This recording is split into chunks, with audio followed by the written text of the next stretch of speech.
Olá, saudações médicas veterinárias. Eu sou a Camila e esse é o meu canal.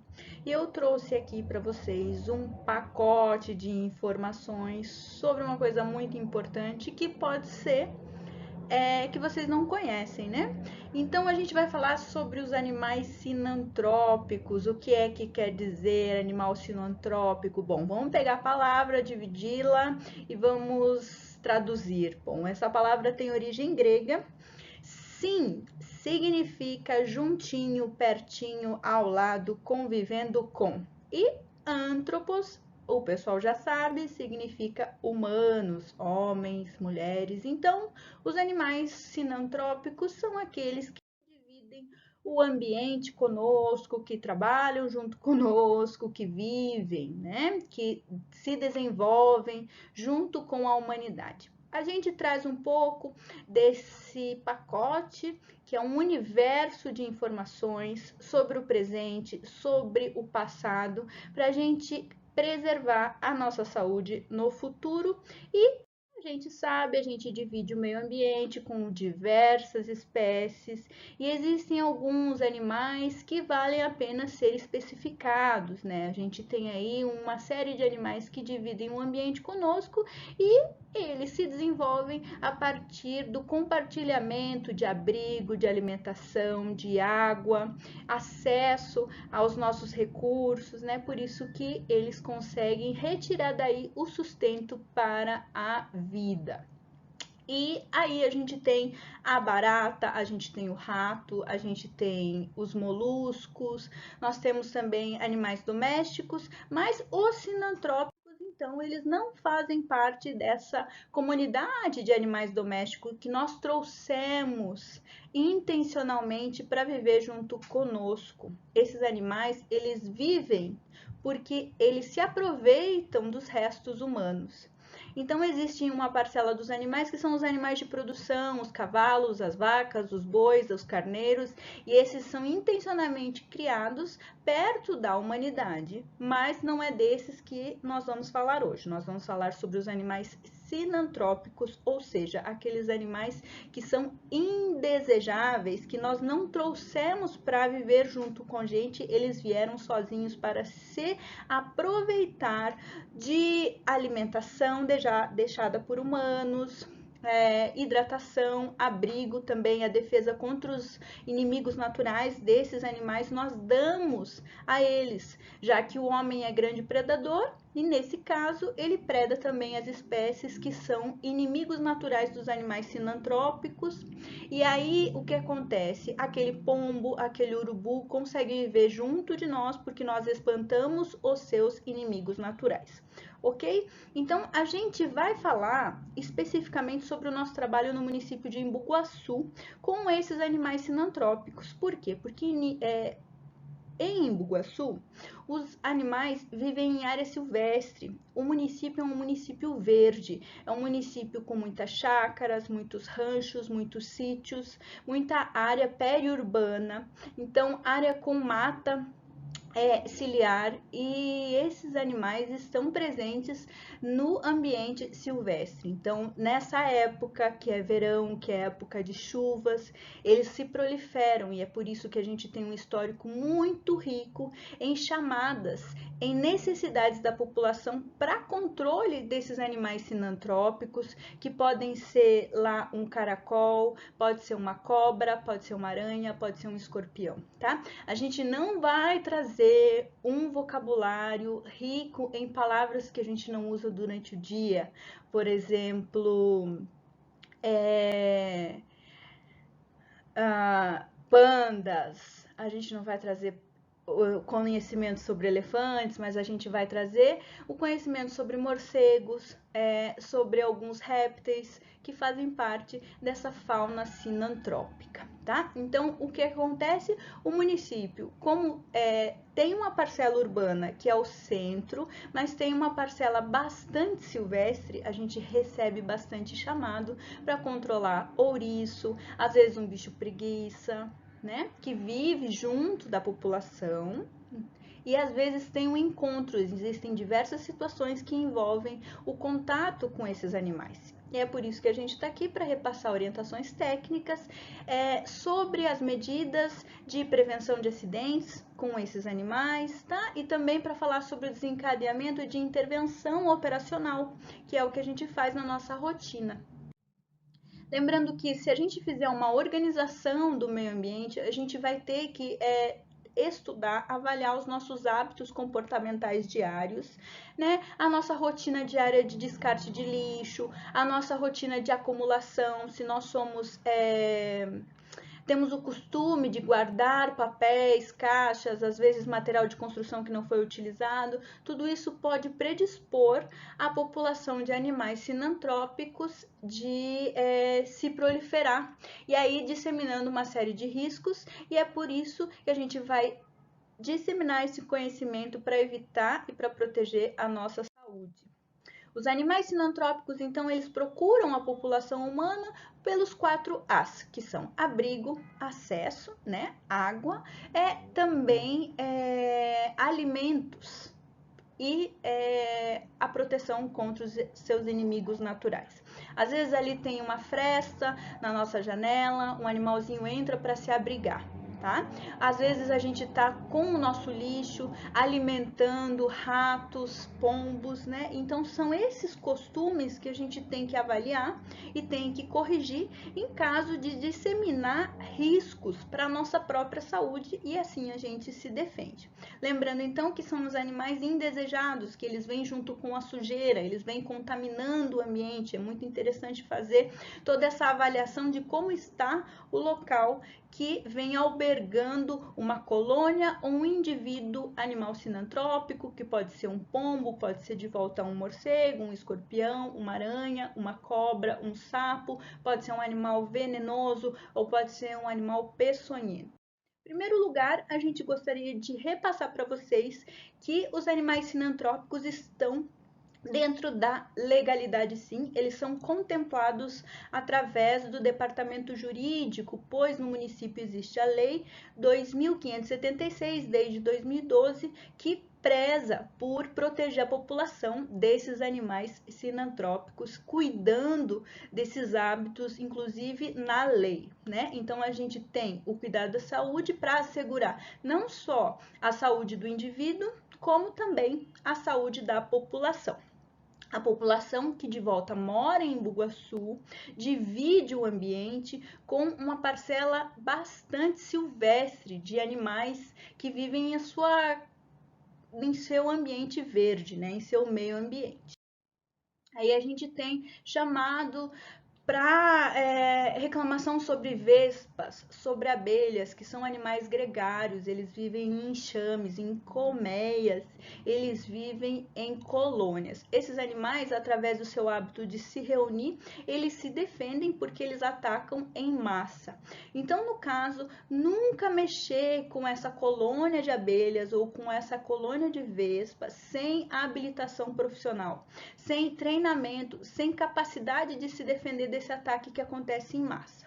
O que acontece? Essas manipulações que devem acontecer através do controle dessas abelhas, elas devem acontecer em período noturno, que é quando as abelhas e as vespas oferecem um comportamento um pouco ameno, um pouco menos ativo, né? Se você for mexer durante o dia, vai criar toda uma agitação desses animais e eles vão tentar se defender através da inoculação de um ferrão. Esse ferrão está localizado anatomicamente no abdômen do animal, e esse ferrão ele fica cravado na pele. E esse ferrão ele vem a exalar um odor que atrai novos indivíduos para que esses indivíduos também se defendam num ataque. Então, quando você esfrega ou quando você acaba por manipular este ferrão, ele vai estar exalando e chamando outros indivíduos para que eles pratiquem o ataque. No caso, nunca esmagar também o espécime, nunca esmagar a abelha, nunca esmagar a vespa, porque isso vai determinar a saída desse odor e esse odor vai atrair novos indivíduos para o ataque. tá?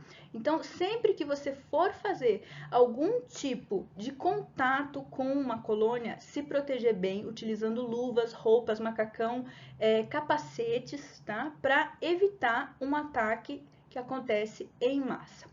Os enxames e as colônias geralmente estão nos telhados, nos forros, e eles são retirados através do serviço terceirizado de controle de pragas urbanas. Então, esses animais, eles são retirados todos juntos.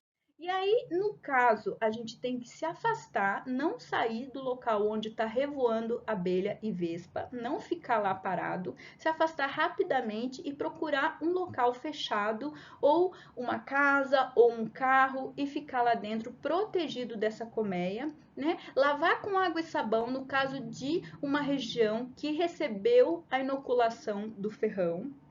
Essa água e sabão, ele evita uma contaminação daquela pele que foi traumatizada pela inoculação do ferrão e também aplicar ali compressas de água gelada para evitar a inflamação do local. Então, de volta, não esmagar e procurar um posto de saúde mais próximo. No caso da pessoa ser alérgica, principalmente, para já tomar o seu antipirético, um anti-inflamatório, tá? Mas não procurar a medicação sozinho em casa, procurar a enfermaria mais próxima, ou hospital, tá? Uma clínica, no caso de ser uma resposta dermatológica à inoculação desse ferrão, né? E sempre se afastar da colmeia. No caso das cobras, esse período que chove bastante, acumula água nos riachos, né? E a gente tem o costume de fazer passeios no meio da natureza, nunca vá desprotegido. Por quê? Ali pode estar acontecendo a convivência com uma das cobras que são importantes no Brasil. Por exemplo, a jararaca, a cascavel, a surucucu e a cobra coral. A gente vai falar de cada uma delas e cada uma delas tem um nome específico para o seu acidente, né? No caso de ser picada de uma cobra cascavel, o acidente é dito crotálico, se chama acidente crotálico. No caso de ser uma picada de uma surucucu, o acidente é chamado de acidente laquético, tá? E no caso de ser uma picada por uma cobra coral, é dito acidente elapídico. E já uma picada de uma jararaca é chamada de acidente botrópico, tá? Essas são as 4 cobras de importância para a saúde pública brasileira. Esses espécimes, eles estão encontrados na área geográfica do Brasil, espalhados pelo país todo, e são realmente reconhecidos como acidentes constantes e, portanto, uma preocupação para o pessoal que trabalha com saúde pública nos postos de saúde, nos hospitais, nas diversas UPAs do país e nas UMS.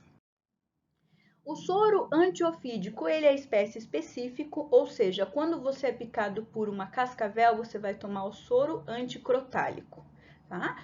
E quando você é picado por uma surucucu, o soro antilaquético. Quando você é picado por uma jararaca, você vai tomar no posto de saúde o soro antibotrópico. Existindo soros que são pentavalentes, que são inoculados para neutralizar os venenos de várias cobras, né? Então, no caso de você ser picado por uma cobra coral, é interessante você identificar a espécie para tomar o soro antielapídico.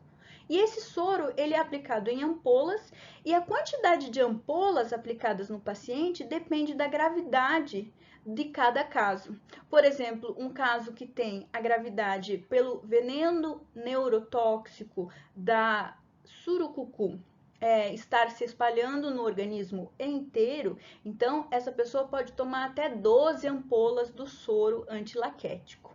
Tá bem?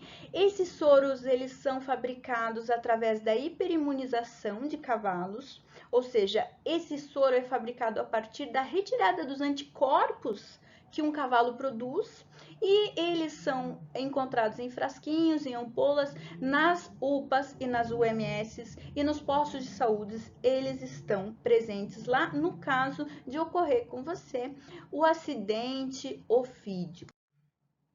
Em específico, a jararaca que é uma serpente peçonhenta, diferenciando aí um animal peçonhento de um animal venenoso, né? Que é aquele animal peçonhento é quem tem a capacidade de inocular o veneno na sua presa. Já um animal venenoso é aquele animal tóxico que muitas vezes tem o veneno em sua pele ou em glândulas, mas não tem uma ferramenta para inocular, para injetar o veneno na presa ou na pessoa que está em contato com ele, né? Então, essa é a diferenciação entre um animal venenoso e um animal peçonhento. A serpente, ela é peçonhenta porque ela tem dentes para inoculação de seu veneno, igual a jararaca. A jararaca é uma espécie muito interessante porque ela é agressiva e ela dá botes. E o seu veneno é muito tóxico para os tecidos. Ele leva a uma necrose tecidual, ele destrói a parcela que é atacada. Por exemplo, formam-se pus, há uma vermelhidão no local, né? Há uma inflamação, um inchaço e todo essa destruição tecidual leva a uma inflamação do órgão afetado, tá? Lembrando que agora especificamente da característica do animal, a jararaca tem cabeça triangular e ela tem marcas de V invertido. A sua cor é marrom esverdeado, tá? E ela é de tamanho médio. Não vamos confundir, né? A jararaca, então, ela é aquela que dá bote, é aquela que ataca. E também ela tem fosseta loreal, que é um furinho perto do nariz, tá? Aí a gente pode ver bem a Botrops jararaca, né? O seu padrão é de tamanho mediano e ela tem essas colorações em forma de V no corpo inteiro, tá? Ambos os lados são marcados com essa cor marrom esverdeada.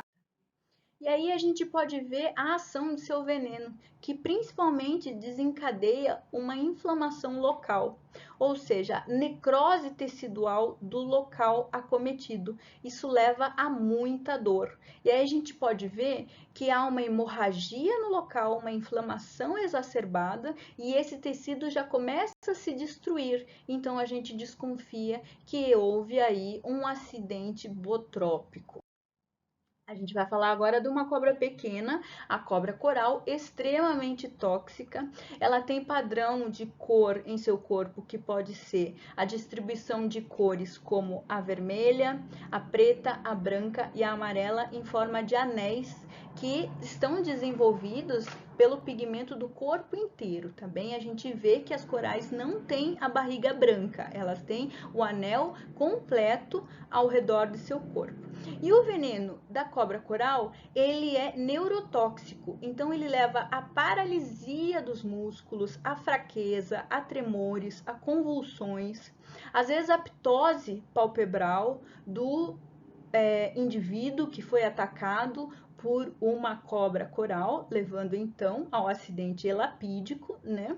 Essas cobras, elas não atacam, elas têm um comportamento de fuga e elas têm a cabeça ovalada, não triangular e não tem fosseta loreal. Tá? Elas são extremamente tóxicas porque elas levam a uma paralisia do sistema respiratório, causando insuficiência cardíaca e insuficiência respiratória. Tá? Esse veneno tem ação rápida, ele não é visto como destruidor dos tecidos localmente. Então, no local da picada só aparecem as lesões de trauma específico da inoculação dessas serpentes, né?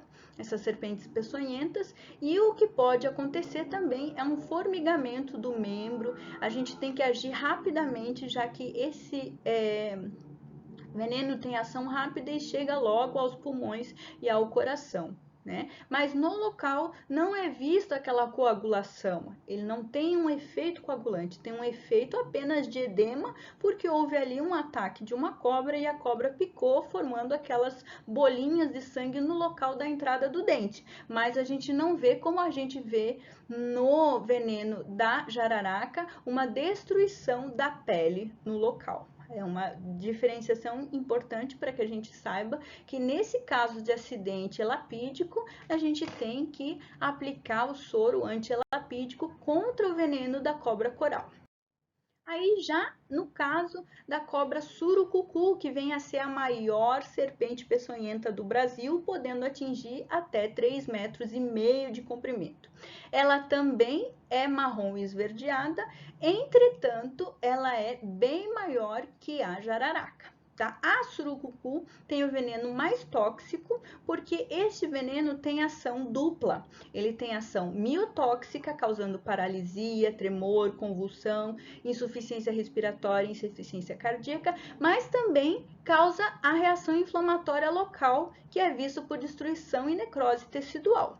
Tá? Então, essas cobras, elas são muito tóxicas mesmo, e elas só são encontradas no meio da mata mesmo, dificilmente elas têm contato com o ambiente urbano. Elas são chamadas de surucucu, pico de jaca, surucutinga, malha de cobra, e é muito importante verificar a presença de ambos os sinais, o de comprometimento muscular e o de comprometimento local e inflamação tecidual. Tá bem? Aí a última é a nossa conhecida cascavel, que tem um guizo que é originário da sua troca de pele, e esse guizo ela usa para afastar seus inimigos naturais e também antes de fugir, porque é uma cobra que não é agressiva, ela não dá bote, mas ela faz o guizo chacoalhar-se, né? Então a gente percebe aquele sonzinho, se trata de uma cobra cascavel e a gente pode evitar o acidente crotálico. O acidente crotálico, ele é característico de uma sintomatologia principalmente neurotóxica.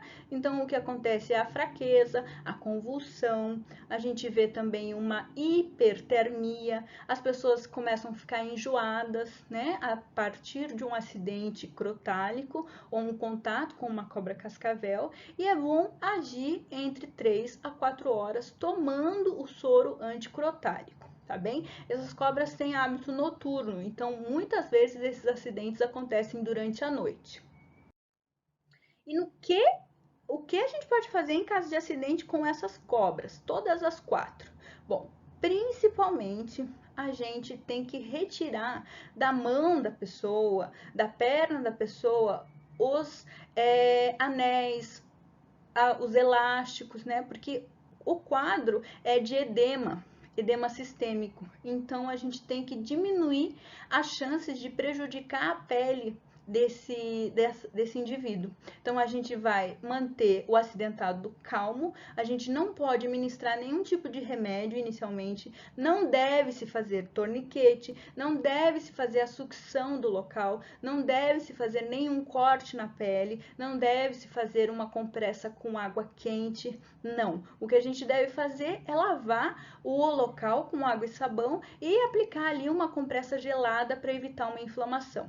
Tudo que evita o agravamento do quadro, né? Então a gente deve procurar inicialmente um posto de saúde ou uma unidade básica de saúde. A gente deve procurar um hospital também, tá? Um pronto-socorro, para que seja administrado o soro antiofídico específico, e aí a gente começa a livrar o acidentado dos prejuízos, dos riscos que ele pode vir a ter por ter sido atacado por uma cobra, por ter sido picado com uma inoculação de veneno.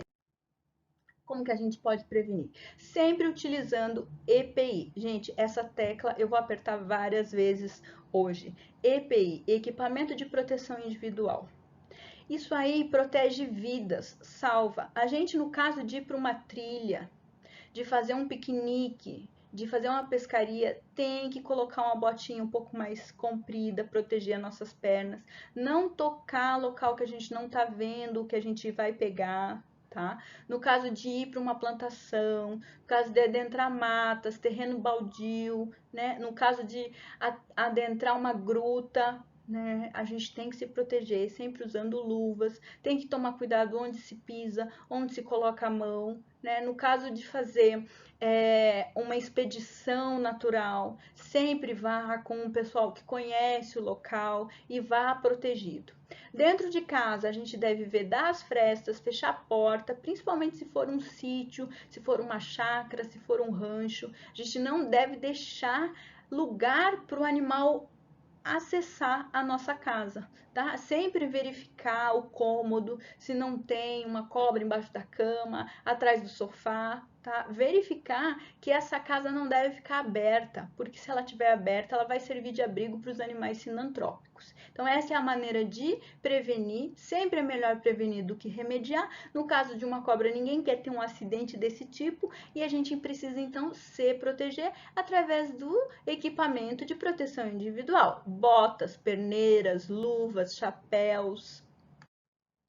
E aí, falando de uma amiguinha nossa que são as aranhas, né? No Brasil, existem dois tipos de aranha com relevância para a saúde pública: a aranha marrom, que é a aranha Loxosceles, para evitar o acidente loxoscélico, e a fonêutria, que é a aranha armadeira. Tá? A diferença dessas duas é o tamanho: a armadeira é bem maior e a marrom é marrom. A picada das duas tem uma diferença básica. A fonêutra tem uma picada dolorida.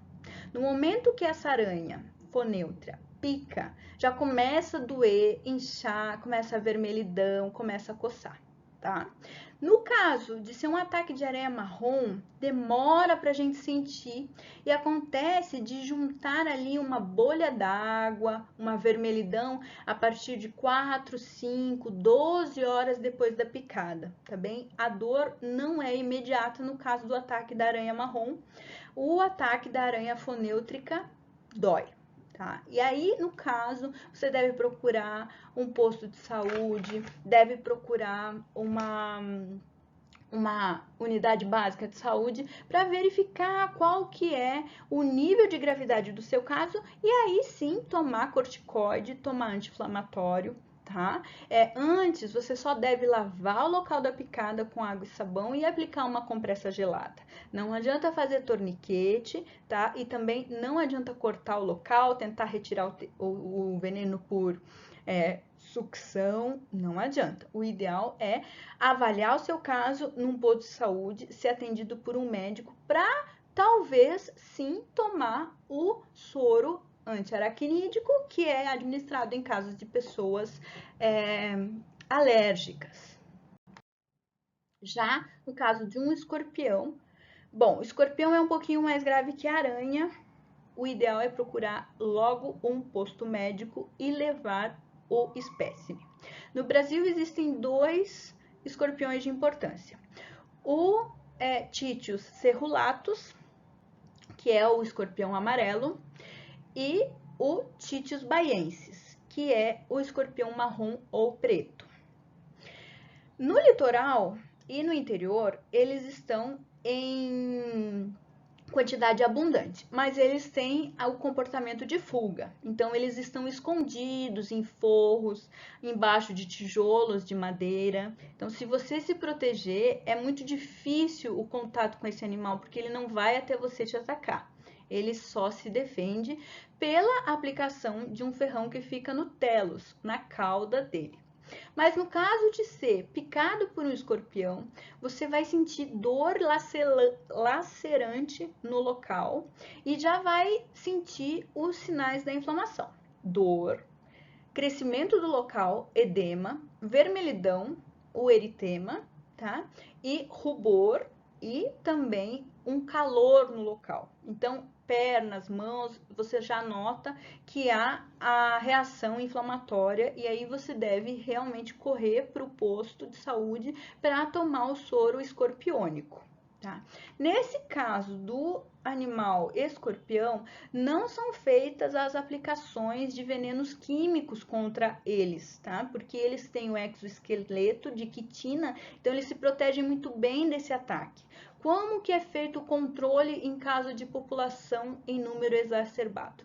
Por coleta municipal, quando equipes da unidade de vigilância de zoonoses vão até o local para retirar esses escorpiões que estão em número exacerbado no seu local, na sua residência. Tá bem? Então é interessante que seja notado que não há um controle químico dessa população. No caso de uma pessoa, né, ou um animal, inclusive também, que a gente recebe bastante caso de cachorro picado por escorpião, às vezes um gato com uma picada de escorpião, tem dor, tá? E aí acontece sistematicamente os sinais de tontura, tremor, às vezes até convulsão, enjoo, às vezes acontece a náusea e também sudorese. Após isso, é visto um bloqueio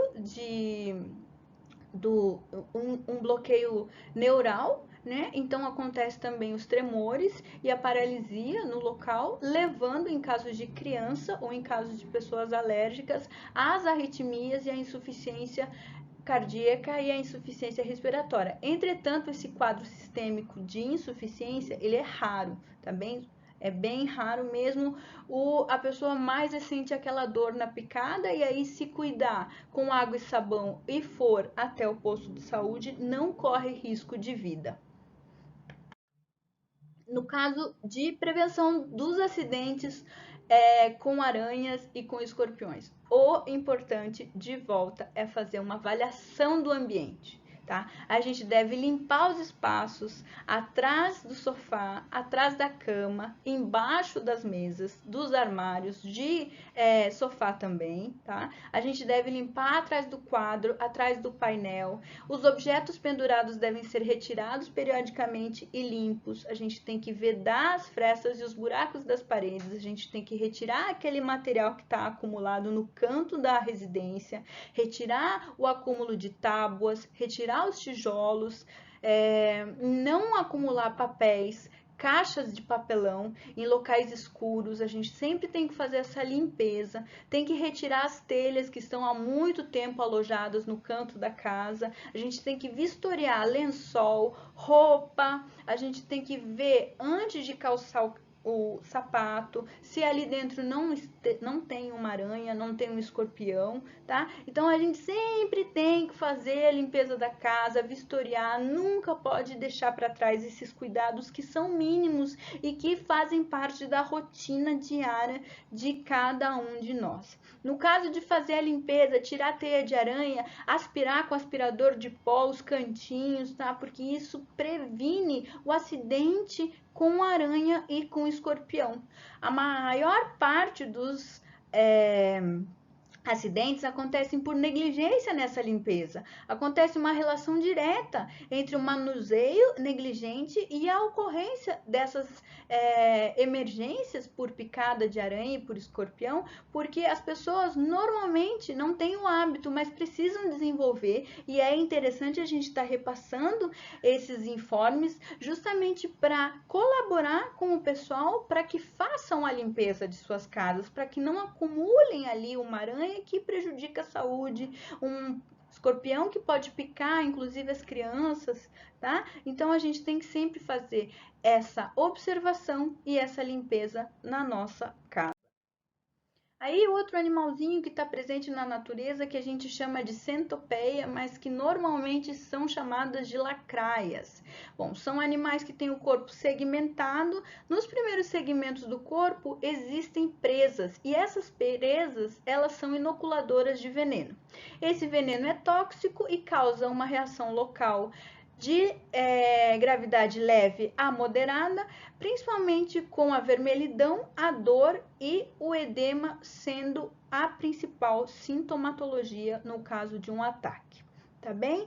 Pode acontecer a dor de cabeça, o mal-estar, o enjoo, um desmaio, sim, e a gente vê realmente na pele que ficam as marquinhas dessa presa e o inchaço é clássico, sempre acontece.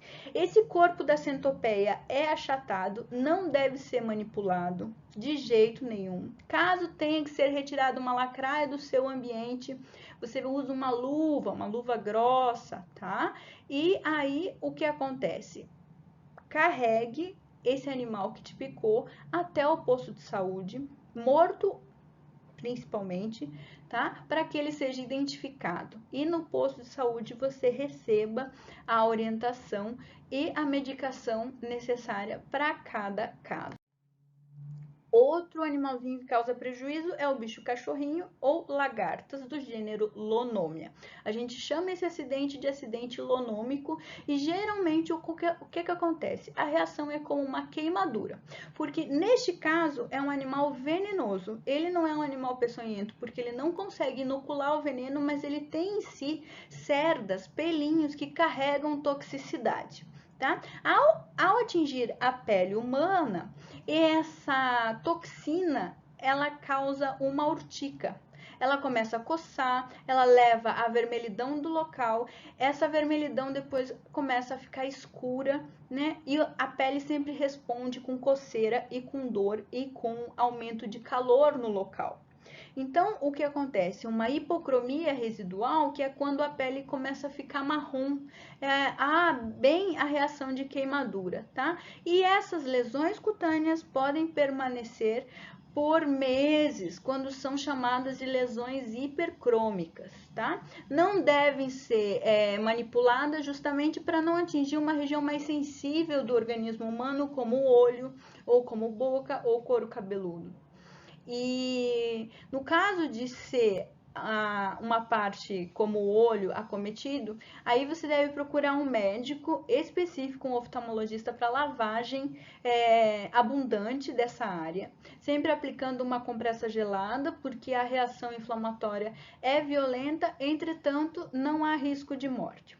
O que acontece? Em casos que há o contato crônico com essa toxina dessas lagartas, por exemplo, seringueiros que trabalham com a coleta de látex na Amazônia. Na Amazônia existe uma grande parcela das lonômias. E esses homens manuseiam as lagartas com frequência, eles acabam desenvolvendo uma reação prolongada que se chama reumatismo e podem ficar cegos. Mas no caso de haver um contato de curto prazo, isso não acontece, mas é bom saber que esse animalzinho é tóxico sim, levando a uma reação alérgica. No caso das mariposas, a mesma coisa quando elas estão em estágio larval. As mariposas e as borboletas, de início, elas são lagartas. E esse corpinho da lagarta que ainda não consegue voar, ele se desenvolve através da presença de toxina em sua pele. Então, nessas cerdas do corpinho da mariposa, pode haver um componente urticante que leva a uma inflamação, a uma vermelhidão, a uma dor e uma coceira no local de contato com a pele humana. Tá? Então, o que acontece? Em casos de revoadas de mariposas, mariposas durante a noite, que são animais noturnos, e borboletas durante o dia, que são animais diurnos, elas podem dispersar no ambiente, através do ar, essas toxinas, e essas toxinas, quando em quantidade adequada, elas acabam causando na pele humana uma queimação. Portanto, não deixar luzes acesas durante a noite que podem causar uma revoada desses animais, para que não haja o acidente por intoxicação de mariposa, tá bem?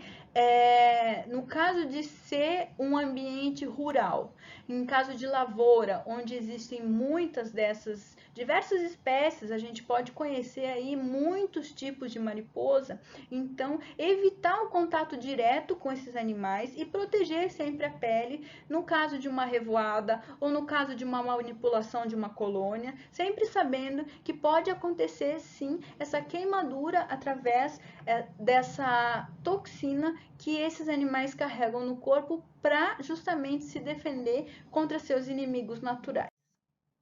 Aí a gente vai falar de uma parcela de animais que não são venenosos e não são peçonhentos, mas eles são, vamos dizer assim, incômodos, né? Que são as aves urbanas. As aves urbanas, ao longo de sua domesticação, eles vieram para próximo dos humanos traz de alimentos. Então, eles vão encontrar seus alimentos como restos de carne, né, no lixo, e sempre que há uma proliferação de alimento, há uma proliferação dessas colônias de pombos e de urubus. Os urubus e os pombos carregam em si, nas penas, né, em seu corpo, vários micro-organismos que podem causar algumas doenças. Algumas delas já foram comentadas em outras videoaulas, como quando a gente tratou das zoonoses transmitidas por aves, né, que são principalmente doenças bacterianas e doenças fúngicas.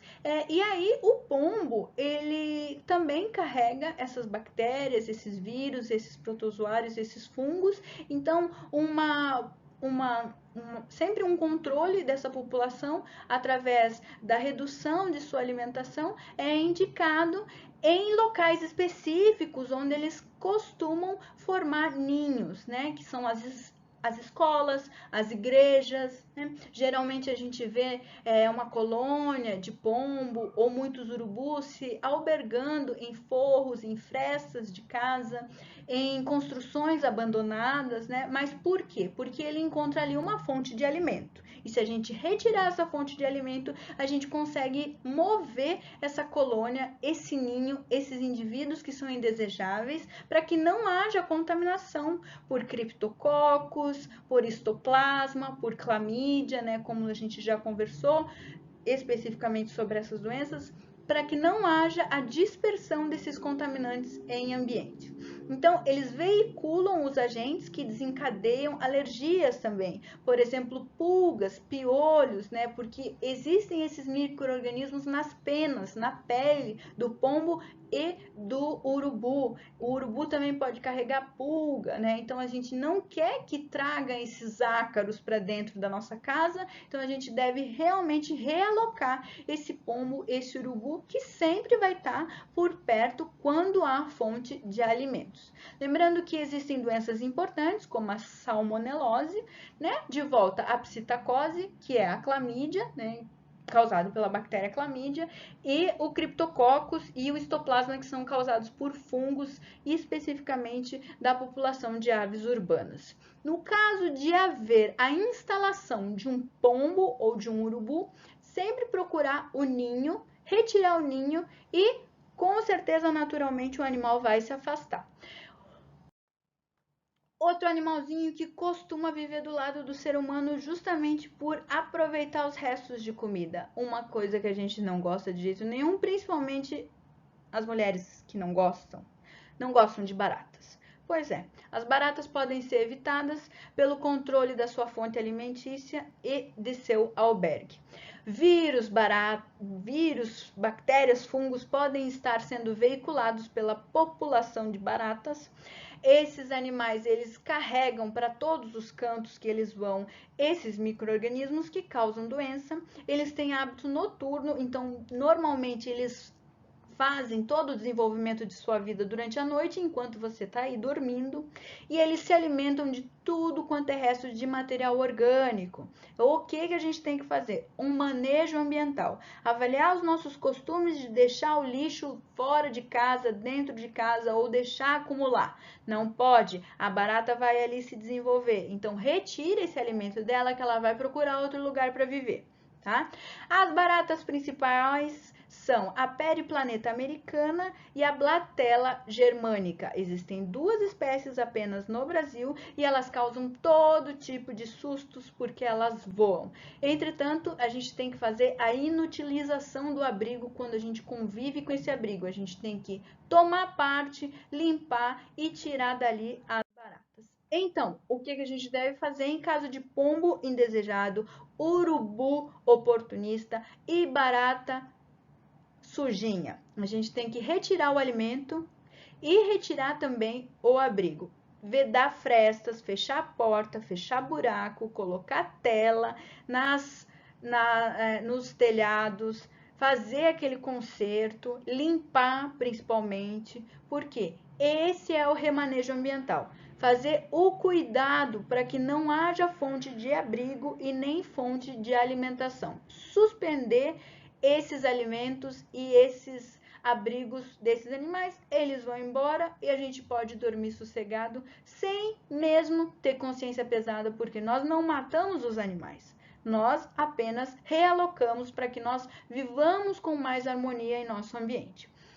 No caso de baratas, elas respondem bem ao controle químico, então pode fazer um envenenamento em massa, sim, distribuir iscas com venenos pelos locais onde elas transitam, que sim, elas assimilam esse veneno e acabam se intoxicando. Já os pombos e os urubus, isso seria um problema, porque aumentaria o nível de carcaças no seu ambiente, o que poderia até chamar mais desses animais. Então, o ideal mesmo é realocar essas colônias e retirar os ninhos. Agora, alguns outros ectoparasitas que ficam ali na pele de outros animais, como, por exemplo, as pulgas, os carrapatos e os piolhos. Bom, a gente deve evitar através do controle químico no animal. Isso é visto através dos banhos periódicos com venenos carrapaticidas, pulicidas, no caso assassinos de pulgas, né? Que a pulga é o que você precisa usar é um pulicida, né? Existem diversos produtos que já têm em sua formulação a mistura desses venenos contra pulgas, carrapatos e piolhos, tá?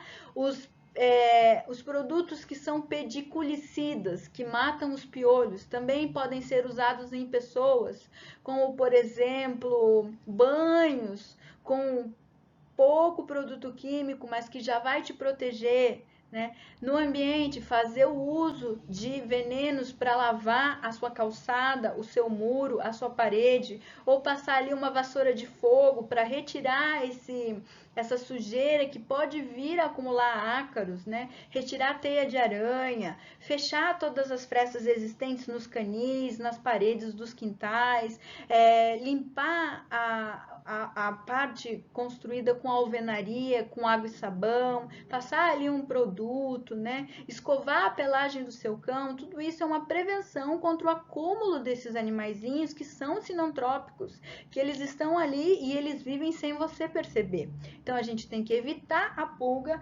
através do uso de um pulicida, a gente tem que evitar o carrapato através do uso de um carrapaticida, a gente tem que reduzir a população de piolhos através do uso de um pediculicida, tá bem? Esses são os principais ectoparasitas que geram alergias, inflamações, lesões cutâneas que são maléficas para a saúde humana. E já que a gente falou de saúde humana, vamos citar aí as zoonoses que são de interesse para a saúde pública, que tem a ver com essa população de animal sinantrópico, né? Principalmente no caso dos ectoparasitas, das pulgas, dos piolhos e dos carrapatos, a febre maculosa pode ser evitada, a peste bubônica pode ser evitada, as rickettsioses, a doença de Lyme transmitida pelo carrapato pode ser evitada, lesão dérmica por alergia a gente evita se a gente reduzir a população de ectoparasitas, utilizando esses venenos mesmo. O carrapaticida é importante no seu ambiente, um pulicida no seu animal é importante você utilizar, fazer os banhos, escovar o seu animal para que seja retirada essas pulgas, né? E as pulgas também podem carregar alguns vermes específicos através da picada, né? Que é quando ela inocula esse verme, o Dipylidium caninum, e a gente sabe que houve já no século XIX várias mortes, né? Mais de 1 milhão de mortes por peste bubônica, que é uma inflamação causada pela picada da pulga. Uma coisa que não é muito comum, a gente não conhece muito, mas os caracóis e os moluscos e os escargots também, quando na natureza livre, eles podem transmitir doenças para os humanos. Doenças como a fasciolose e a esquistossomose. No caso de você adentrar um riacho e se você tiver contato com um caracol, ele pode causar na sua pele a entrada de uma larva, tá? Então, repetindo, o caracol, ele expele uma larva que entra na sua pele e vai causar esquistossomose. E é por isso que tem que evitar essas regiões alagadas, principalmente nessa época de chuva, tá? Não vá ao local onde você não vê com muita facilidade o fundo do riacho, tá? Do rio, da lagoa, que ali você pode ter contato com um caramujo africano, por exemplo. E esse caramujo africano, na sua pele, ele carrega uma toxina, e essa toxina, quando você manuseia seu olho ou a sua boca, ela pode vir a estar contaminada com a facíola, causando em você uma doença chamada fasciolose. Tá? Então, a fasciolose tem transmissão oral por consumo hídrico contaminado, ou seja, se você toma água que está cheia de caracóis, essa água com certeza está contaminada com a facíola. Então, você deve evitar tomar água sem saneamento básico. Isso é lógico. E a esquistossomose tem transmissão por contato e penetração da cercária, que é o nome da larvinha, na pele. Então, a prevenção, beber água filtrada sempre, né? Ou de cisterna bem construída, evitar a superpopulação de moluscos, não manusear caracol, nem o africano, que é o grande, que é o escargot, de uma maneira suja ou livre ou in natura, e não entrar em contato, principalmente com os olhos e a boca, diretamente com a pele desse animal, tá bem? Porque apesar dele ser manuseável, ele carrega em si uma série de contaminantes que podem te infectar, tá bem? A lesma também, sempre que você estiver em contato com uma lesma, lave a mão antes de qualquer coisa, tá? Ter o saneamento básico e não manipular ou não tomar água não tratada, e também costumar se observar a partir de um contato com essa água desconhecida, para ver se na sua pele não ficou uma lesma, não ficou um caracol, não ficou uma sanguessuga. Sempre tem que desconfiar, porque moluscos também carregam zoonoses, tá bem? Já um conhecido, mas não tão conhecido, que ficou famoso por causa de filmes chamados Batmans, né, que inclusive agora está no cinema, o morcego, ele forma colônia, ele é o único mamífero que voa, ele vive de cabeça para baixo e ele pratica a ecolocalização. Tudo isso faz dele uma espécie fantástica para pesquisa e para desenvolvimento científico. Entretanto, quando em contato com a população, ele é indesejável, porque ele pode estar contaminado com o vírus rábico. E também ele é significante de várias perdas econômicas, já que ele parasita, já que ele preda as espécies rurais, como vacas e como galinhas. Então, ele leva a perdas justamente por geração de mortes de animais de fazenda. Esses morcegos urbanos, eles ficam em igrejas, em grutas, em frestas, em forros, em casas, né? E quando ele estiver demonstrando um comportamento inadequado, por exemplo, o voo diurno, ele pode estar contaminado. Então, nunca, nunca, nunca a gente deve manipular o animal sem equipamento de proteção.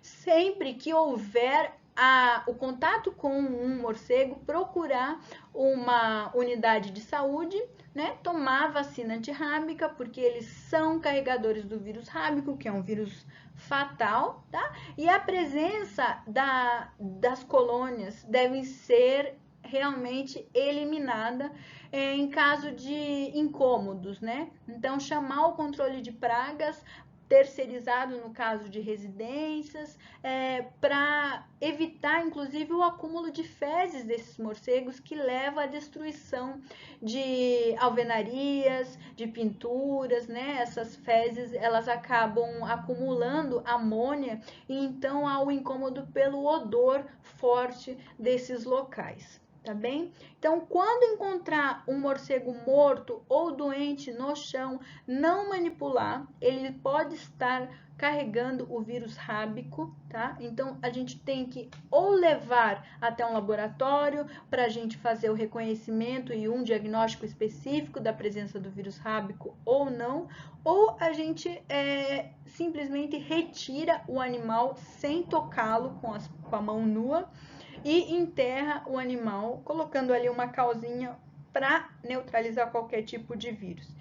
No caso de contato com os animais domésticos, o cachorro que vai defender sua propriedade, vai dar uma mordida no morcego, aí tem que vacinar o animal contra a raiva, com certeza. Por isso é bom manter a vacinação do seu animal em dia, tá? Já para evitar esse tipo de disseminação viral através dos morcegos.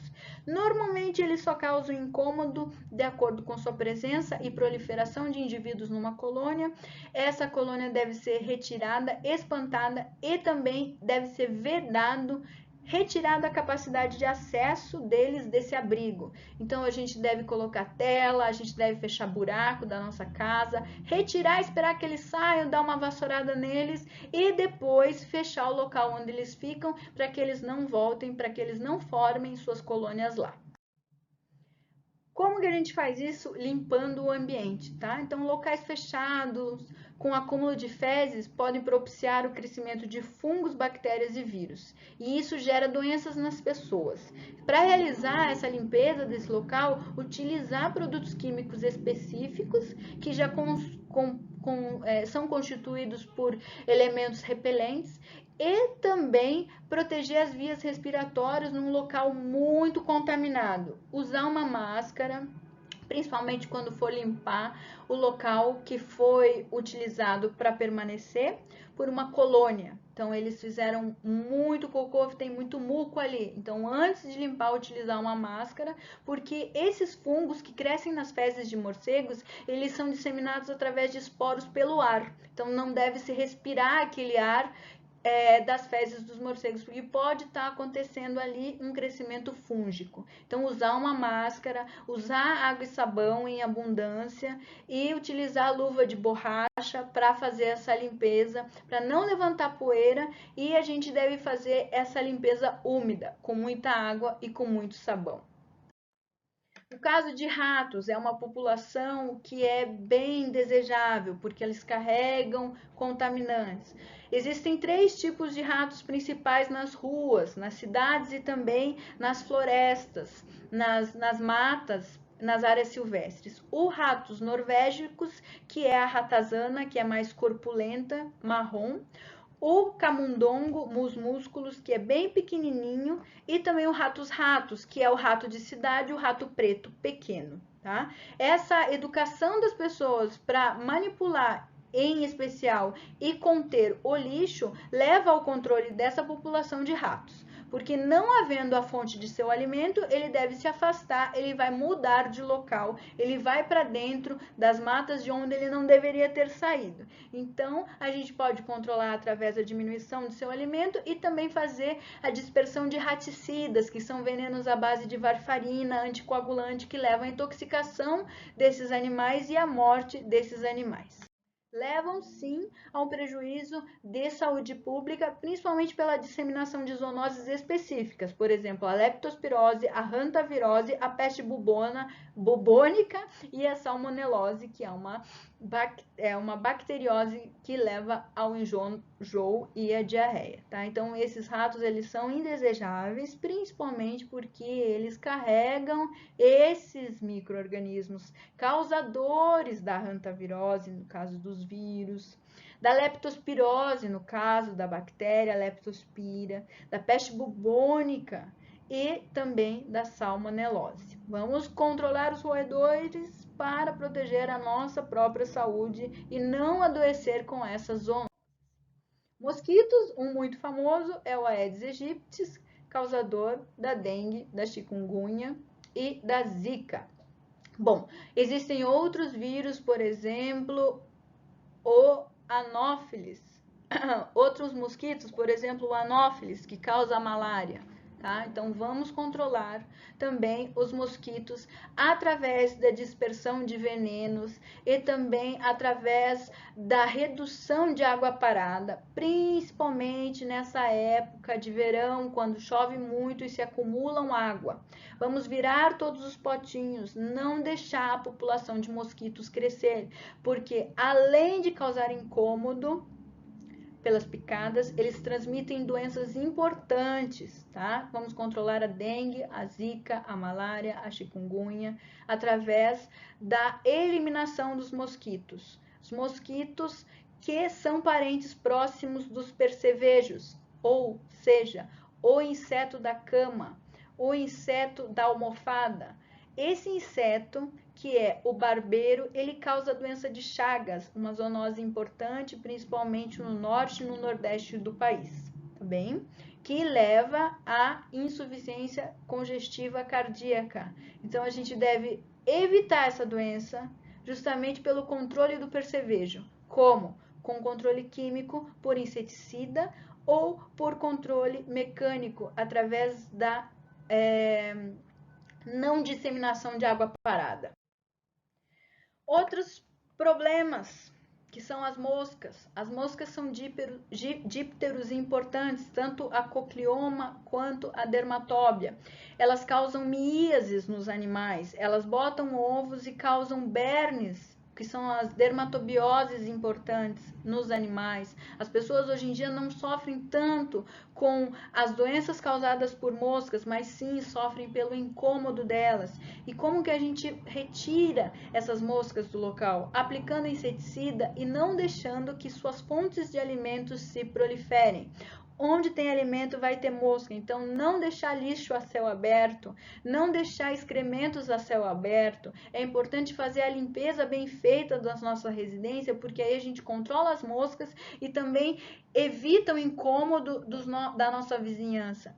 Então, no caso, a gente tem que evitar também a febre tifoide, a amebíase, a cólera, a giardíase, por controle das moscas, não deixar que se prolifere através da limpeza bem feita do ambiente.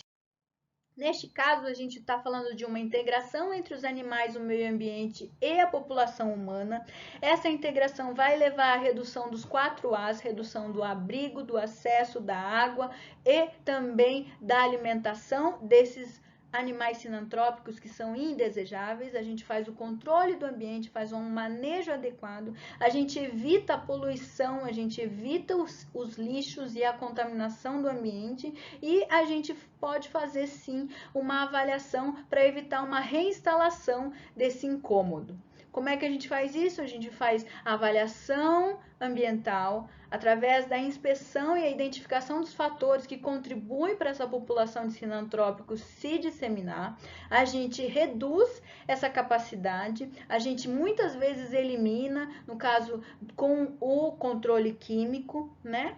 E a gente faz avaliação para não haver a reinstalação dessas populações de sinantrópicos por perto da população humana. Aí existe então uma noção de que o ambiente ele é necessário e ele é propício. Portanto, a gente tem que, através da educação ambiental controlar os nossos hábitos e trazer harmonia comportamental para que nós mesmos nos protejamos e garantamos o nosso futuro sanitário.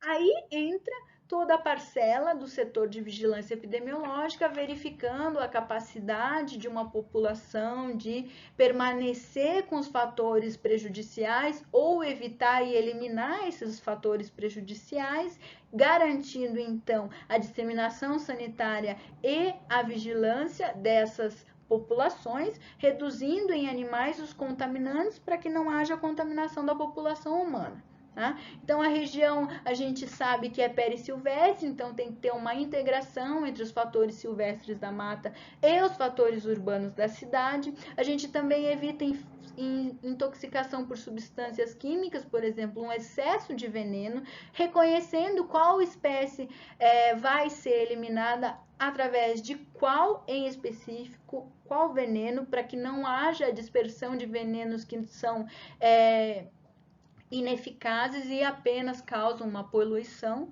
A gente orienta quanto à redução dos casos de doenças em humanos para que o ciclo epidemiológico seja quebrado em sua fonte principal, que é a população animal. No caso da unidade de vigilância de zoonoses, a gente sempre preza pelo conceito de saúde única, trazendo essa educação ambiental para que não sejam feitos a disseminação de contaminantes no ambiente, para que a população animal não adoeça e isso não se reflita como doença nas pessoas. Então, a gente controla e a gente progride progride a saúde nos humanos através da manipulação de populações sinantrópicas e de animais domésticos, reduzindo os contaminantes através de limpeza, principalmente, e através do monitoramento e da vigilância nesses animais, a gente consegue incrementar a saúde da população humana.